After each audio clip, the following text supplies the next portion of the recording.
Hey guys, welcome back to my channel. My name is Michelle, aka Miss Shell Evans.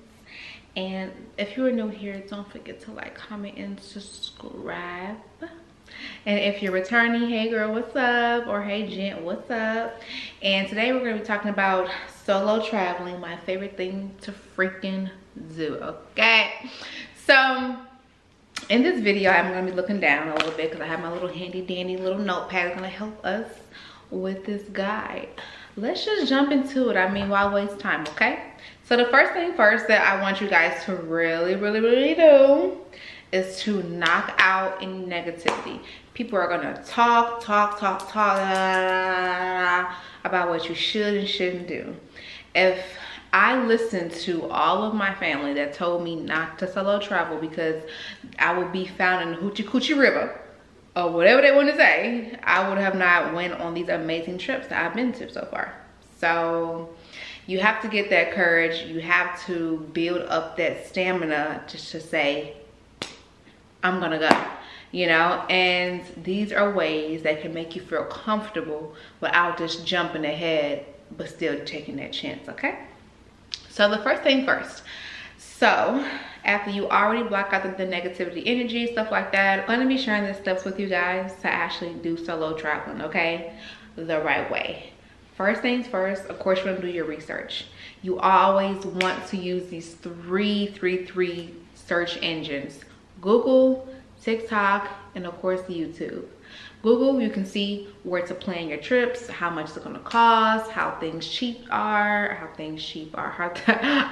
things are. And when I say things, I'm referring to, of course, like your Airbnb stay or either your hotel stay. Expedia is also a good one, of course, Airbnb, the app. And then also you can look at the weather. The weather is also a good thing to look up when it comes to solo traveling, and also of course the area. Sometimes if I'm going somewhere, I like to see kind of where like the tourists will be at. Now don't get me wrong, I'm from St. Louis, so I kind of don't mind seeing the authentic side as well. Like I kind of want to go to like the authentic side and the tourist side, but this video is really just to inform people who are like starting out solo traveling. So I would just recommend always do your research when it comes to safety of the area, tourists of the area, and plane tickets, certain dates and things like that. Certain Airbnbs, look at the reviews, and of course look at the weather as well. So always do your research, always do your research when it comes to Google. When it comes to TikTok, that's a great engine to actually see what people are doing. Like me personally, I always look up solo black women traveling, or like, you know, black women travel solo to this state or that country, because it gives me the ammunition, it gives me the courage that I need, and it also gives me an idea of what to expect or what, you know, I can basically indulge in. If I see other black women doing it, I know I can do it too. So if you want to go to, I don't know, like Seattle or something like that, which I actually do want to go to Seattle, very bad. But no, for real. So if you ever like go on like TikTok and like type in things to do in Seattle, things to like do in New York or something like that, like you will see different restaurants, hookah bars, and you know, art museums and stuff like that.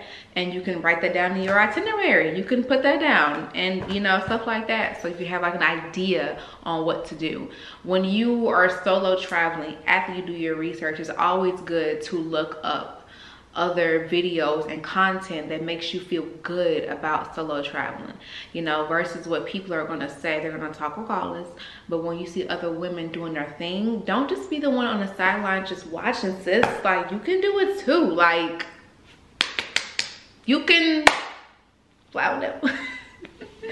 You can do it too, like, period.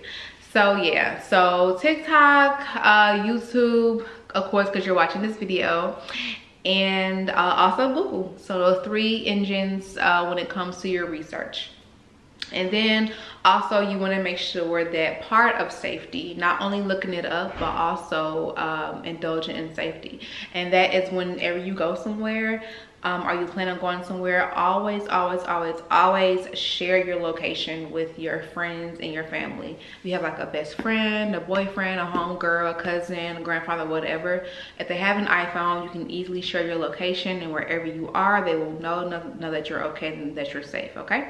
So that's one thing I always do. Whenever I get to certain airports, I always call, you know, check up with my family, let them know where I'm at, you know, and then I go have me a little drinky drink at the bar. Okay, and then I really want to touch base on this topic. I feel like a lot of people are so scared, women in general, especially white women. I feel like we are so scared to like actually solo travel because we're afraid we're not gonna meet nobody. Girl, you better be confident. Where are your confidence, honey? People always ask me, how do I meet people? I personally feel like I am a people person. I attract people. So when I say meet people and like be available, but yet still be like mysterious. So like you don't have to like be, hey, y'all, like, you know, come be my friend. Like you can just like really be chill, you know, having like a little drink, minding your own business. And like you can just get the vibe, right? So always trust your tuition. Don't let anybody just, you know, trust your tuition at all times. I have met some really great people solo traveling. It's not very often I met any like weirdos or anything, but they're all out there, girl, and they like to, you know what I'm saying, get the one that's alone. But you must have this demeanor and this confidence about you, but yet you don't want to be too standoffish to where you can't make friends. So just have a good time. Just, you know, catch the vibe. If the vibe is weird and off, 9 times out of 10, run, girl. But, you know, if the vibe is chill, just go with it and like enjoy your solo travel. Like, I love to solo travel, and I love to stress this, and I wanted to put this in the video as well, because it's very important that when you go solo traveling that you embrace being a woman, for one, and you just embrace your own alone time. Like, you don't have to go to meet people. 9 times out of 10 you will meet people, you know, so don't be afraid that you won't, because you will. Like, you will have these stories that you'll be able to come back home and tell to your other friends and stuff like that. But as a solo traveler, it makes you feel empowered.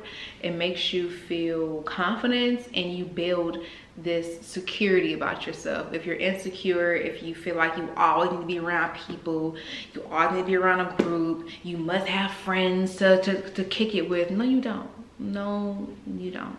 So solo traveling really lets you see how it is to be alone. It lets you see how much you love yourself. It lets you see how it is just to people watch. I like to go places and the people watch, you know, and just like chill. I can read a book. I can sip a pina colada. I can just chill in the sand. I can go do some, you know, some shit I seen on TV or something like that. Some shit. You know, I was trying not to curse as much as y'all. Excuse me. But there's just like a little bit of like of that solo traveling is really a fulfillment as a woman. Like it really makes you feel good, and it you know, it's fun, guys. So do your research. And, you know, use TikTok for utilization. You know, save those videos to go back and watch them again. Note down the restaurants and certain museums that you want to go to. You know, use Google again, and then use, of course, YouTube. Always share your locations with your friends and family. If you ever plan on going out the country, always look at the guidelines when it comes to, you know, what's going on, what do you need, you know, the do's and the don'ts. You know, always, you know, don't always have all your information always on you all the time. You know, don't be too trusty. You know, just use your common sense. Like, yeah. Like, I think like that is like one of like the easiest like set in stone things is to use your common sense, you know. And if you feel like you are not ready for a solo travel, of course, out the country, which a lot of people are not, you can always go to like a close city by you. Like, I'm in St. Louis, so I can easily go to Chicago, you know, like, so something that's close by me is not too far. Me personally, my first solo travel was actually to New York. It was in 2020, actually before the pandemic started, and I went My first solo travel, it was in the wintertime of New York. And I stayed in Bed-Stuy, Brooklyn.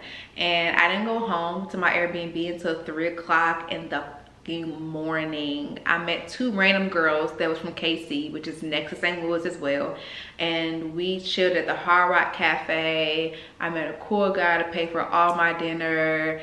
Like, it was just a vibe. And now I have like one of like my favorite restaurants there. It's called Sunday in Brooklyn. It's in Williamsburg. Oh my god, I love it so much. I love that restaurant so much. But anyways, that was my first solo travel. Then I went to Chicago. Then I went to Philly, and of course I've been to Texas a lot of times. Then I went to Miami, and then of course it was Jamaica, and then it was Mexico, like Tampa. Like, seriously, solo traveling is a vibe. It really is. It's just really about doing research and just writing everything down. I promise you guys, please write everything down and check it off as you go. Check it off as you go. Check it off as you go. As you go. Now when I solo travel, especially when I go to like certain Airbnbs, I like to bring like incense, like my Palo Santos, like cleanse like the area from any kind of energy, you know, that's been lingering from like the last person that stayed here. I like to do all that kind of stuff, and I like to just really explore and walk around. I want to, like, you know, go on Google and see like wherever I'm staying, are there any coffee shops near, any parks near, are there any, you know, like stuff like that. So after you do your research, after you plan, you book your ticket and everything, you know, you have everything organized, you know, that you keep looking up updates and stuff like that, and you get that courage, you build that courage that the whole purpose of you solo traveling is to experience the world, experience life, and, you know, not take life for granted and not wait on others just to have fun. You're gonna meet people. It is okay. So this video was all over the place, but that is all right. That is life. I'm not here to be perfect. I'm here just to inform my Black sisters, and of course any woman that is watching in general, that, you know, solo travel is amazing. And just be safe. Just do your research. You know, just look up things online, and, you know, use those 3 engines as well. And also another thing I want to tell you guys, if you are going out the country and there's any kind of like language barrier, Google does have the Google Translate. Of course, we all know about it, but they also have an app as well. And if you go on the app, if you're ever in an area that does not have Wi-Fi, you can also use that app. Google Translate is a really good app to use, and I would definitely recommend it. And I really hope this video helped. And if you guys can follow me on TikTok, that would be great. And give this video a thumbs up and comment, and really most importantly, subscribe for more videos like this in the future. And I hope you guys really do book a solo travel. If no one else wants to go with you, live your life, sis. Love ya.